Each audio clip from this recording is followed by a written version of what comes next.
ইলিশ মানে বাঙালিদের কাছে একটা উৎসব। ইলিশ বাড়িতে এলেই সবাই ভাবে কি করব। তাই আমি আপনাদের জন্য নিয়ে এসেছি খুব সহজেই দই ছাড়া ইলিশের ভাপা। নমস্কার বন্ধুরা, আজকে মেনু চ্যানেলে আপনাদের স্বাগত জানাই। এখানে 4 পিস আমি ইলিশ মাছ নিয়েছি এবং নুন হলুদ মাখিয়ে রেখেছি। এবার চলে গেলাম শিলেতে 2 চামচ পোস্ত আগে বেটে নেব। প্রথম থেকে শেষ পর্যন্ত ভিডিওটি দেখার জন্য অনুরোধ রইল। পোস্ত বাটা হয়ে গেছে। এবার নিলাম 2 চামচ সর্ষেগুলো ধুয়ে নিয়েছি, কারণ দোকানের সর্ষেতে নোংরা থাকতে পারে, সেই জন্য আমি ধুয়ে নিয়েছি। আর 3টে কাঁচা লঙ্কা নিয়েছি। লবণ দিলে সর্ষের তেতো ভাবটা থাকবে না। আপনারা সবসময় কালো সর্ষে ইলিশ মাছ ভাপা করবেন, কালো সর্ষের স্বাদ খুব সুন্দর হয়। এবার আমি বাটা সর্ষেগুলো জল দিয়ে ভালো করে গুলে নিলাম, দিয়ে একটি ছাঁকনি দিয়ে ছেঁকে নেব। ছেঁকে নিলে খোসাগুলো রয়ে যাবে। দেখুন কত সুন্দর সর্ষের খোসাগুলো রয়ে গেছে এবং দেখতেও সুন্দর হবে ইলিশ মাছ ভাপাটা।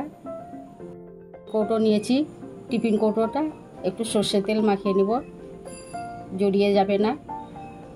এবার আমি সর্ষে বাটাটা দিয়ে দেব, তারপর দেব পোস্ত বাটা, আর দেব একটু হলুদ গুঁড়ো, আর দিয়ে দিলাম জিরে গুঁড়ো, আর দিলাম পরিমাণ মতো লবণ। দিয়ে ভালো করে আমি এটাকে গুলে নিলাম। এবার ইলিশ মাছগুলো সুন্দরভাবে বসিয়ে নেব। বন্ধুদের জন্য রইল ভালোবাসা, নতুন বন্ধুদের জন্য রইল সাবস্ক্রাইব করার অনুরোধ। আর সর্ষের জলটা একটু বেশি করে নেবেন, কারণ কাঁচা ইলিশ সেদ্ধ হতে সময় লাগবে। এবার দিয়ে দেব কিছুটা পরিমাণ কাঁচা সর্ষের তেল। বেশি করে সর্ষের তেলটা দিবেন, ভাপা মানেই একটু বেশি সর্ষের তেল লাগে। আর দিয়ে দিলাম 2টো কাঁচা লঙ্কা, দিয়ে ঢাকনাটা দিয়ে কড়াইতে আমি কিছুটা জল দিলাম। এবার কৌটোটা আমি জলের মধ্যে বসিয়ে দিলাম, দিয়ে উপর থেকে একটা ঢাকনাও দিয়ে দিলাম। মিডিয়াম ফ্লেমে রাখবেন 15 থেকে 20 মিনিট।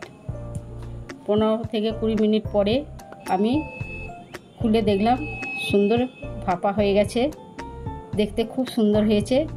এবং পরিবেশনের জন্য আমি 2টো ইলিশ একটা পাত্রে তুলে নিলাম।